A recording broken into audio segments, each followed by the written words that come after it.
So we have moved from our lying down hamstring stretches and going to work now on a couple of standing up options. Both of these are very modifiable to accommodate your particular flexibility. And this is one of the options that we use a lot with our beginners and people who are pretty tight. It's a variation of the yoga pose Utthita Hasta Padangusthasana, which is typically done standing in the middle of the room, holding your leg out in front of you. If you have tight hamstrings, that can be a very challenging pose to do, and people actually end up rounding over, trying to hold up the weight of that tight leg, and actually can end up straining your back, or even more serious back injuries. So we like to have people start working on this pose with support for the weight of the leg and standing against the wall. However, you do not have to stand against the wall. We also practice it out in the room, but with a chair or some other object that you can rest the weight of your leg on, so that we don't have that heavy leg out there rounding your back over. That's the back injury territory. Many of our people with tighter legs start out using the height of a seat of a chair. So if you have a wall to work at, we want to have both hips, both shoulders, the back of your head against the wall, and your heels probably will not quite touch the wall. So as I'm standing here, I'm going to bend my left knee up and rest my foot on the seat of the chair. So as I said, people who have very tight hamstrings or are very athletic, bicyclists, runners, weightlifters who have very tight legs, often need to start at just this height. So again, remember, you want to pick your setup so that you have a moderate stretch and not pain. The other thing that we want to watch for in this particular pose is that your pelvis is level. So sometimes people try to put their foot up too high for their current flexibility, and they end up with the hip going up on that side. So if your hip, you have to feel with your hands or look in a mirror, if your hip is up on that side, that usually means that you need to bring the foot down a little bit lower. So you have lots of options. You could be right on the chair seat. You could be on a block on the chair seat. You could turn the block up. You could stack up a couple of blocks. So finding just the right height so that your pelvis is level and you have that moderate, non-painful stretch in the back of the leg. Remember, again, we want to make sure the leg does not turn out, that you're on the center of the heel. Pelvis is level. And then I have the wall here to give me feedback that I'm staying upright. And the wall is very clear in its information. One of the problems I often see people doing this pose, they have their head forward and they may even have their whole chest and shoulders forward, which means that this front body again is compressed. What we did when we were lying on the floor is we put that rolled blanket or piece of rolled sticky mat under their towel. But in this case, most people, if you just use the wall for feedback, that will help bring you to this nice upright place. Also notice my foot. I'm pressing out the four corners, inner heel, outer heel, little base of the little toe, base of the big toe. So I've got a nice even stretch on the back of the leg. Then I can just stand here, breathe and relax. Visualize those hamstrings getting warm and stretchy like taffy.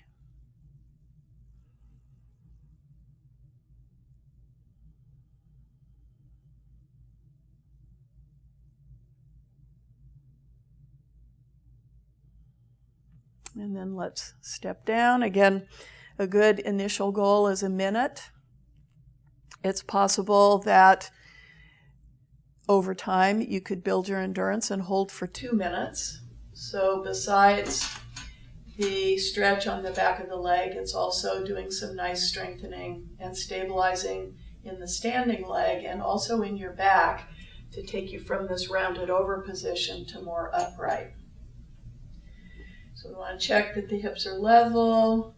Feel that you have a moderate stretch, hopefully in the middle of the muscle.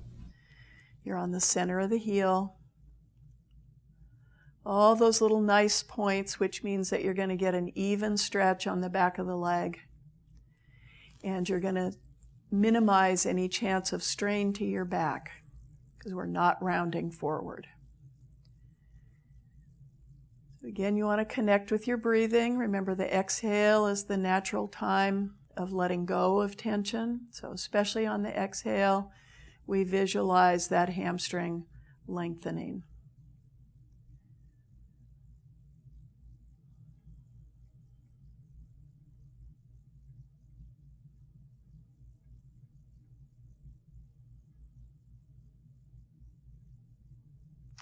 And remember that this position is one that you can easily do, fit it into your schedule.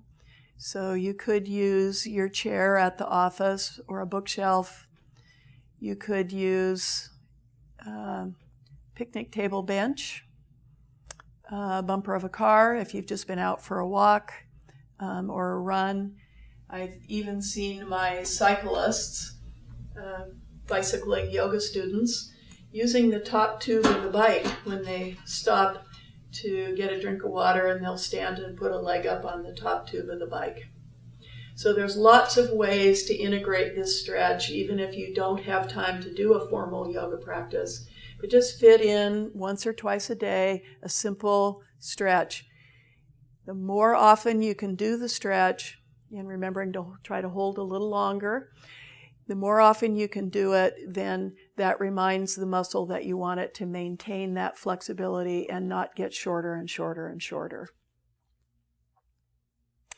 Okay, we're going to do one more option now, and this one does require a wall, so it may not be as easy to integrate into other parts of your life.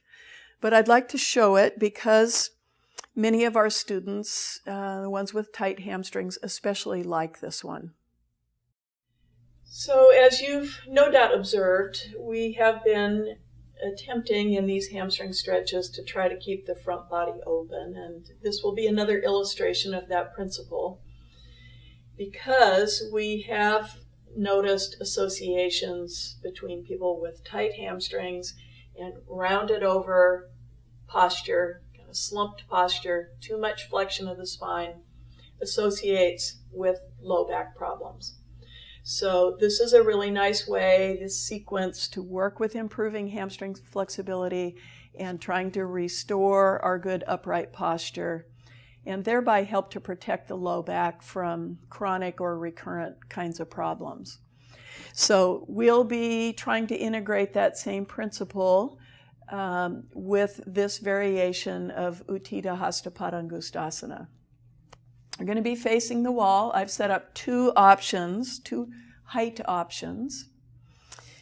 Many people who have tight hamstrings are going to be happiest with this one using a block on end or a little step stool, something that's not as high as the seat of a chair. So if you put your left foot up with the ball of the foot on the wall, and then I'm going to stand tall, stretch my arms up, feel that lift and that length in the front body, and then as I exhale, I'm going to hinge right here at the hip and put the fingers up on the wall. So I'm not trying to go down, which you can see closes the front body and rounds the back, puts the back in kind of a stressful position. Instead, my fingers are going to go up the wall, and I'm lifting the breastbone up. Now let me show the other option for people who are more flexible, can use the seat of the chair.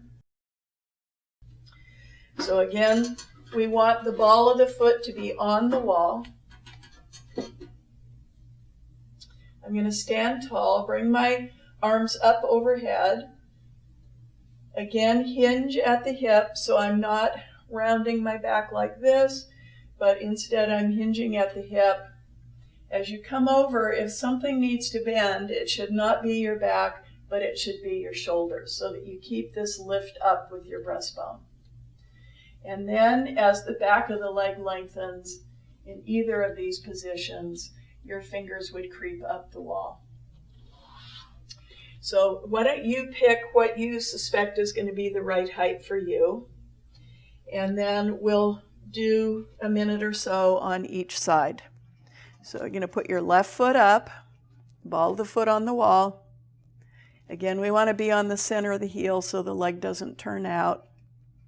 I'm going to lengthen up. Inhale, bring the arms up.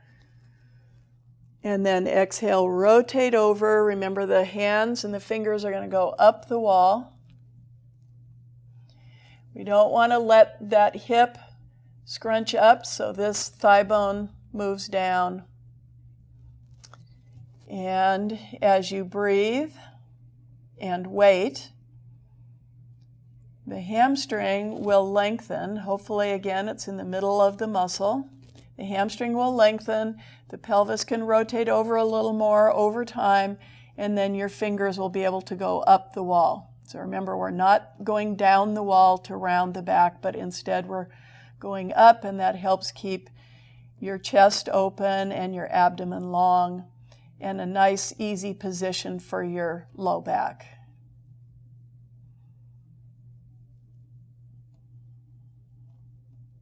With each exhale, remember, that's the natural time for the muscle to lengthen.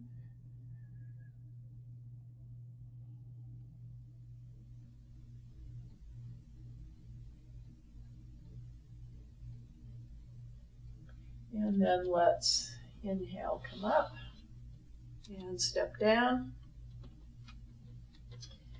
Now we'll put the right foot up, ball of the foot on the wall. Stand tall. Inhale, bring the arms up. Exhale, hinge right at the hip joint as you come over so that the fingers will be up, the breastbone up. And we'll pause and wait. So as you wait and breathe, that gives the stretching muscles a chance to let go and lengthen between the back of the knee and the right sitting bone.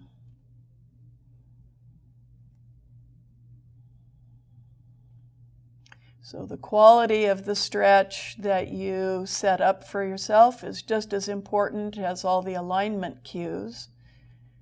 The fact that you're not in pain, that you're breathing smooth and steady, that you're putting a positive visualization into your subconscious, all of that will help the tight hamstrings learn to let go.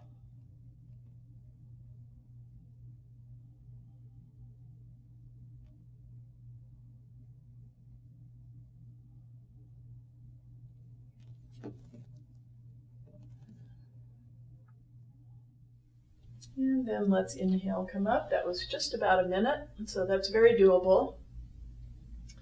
And remember, as time goes by, you want to practice at least for a minute on each of these stretches and hopefully lengthen that a bit over time. The longer you can spend, here's the positive image again, those muscle fibers going to creep over each other and create a new resting length for the muscle. So thanks for joining us for hamstring flexibility. Namaste.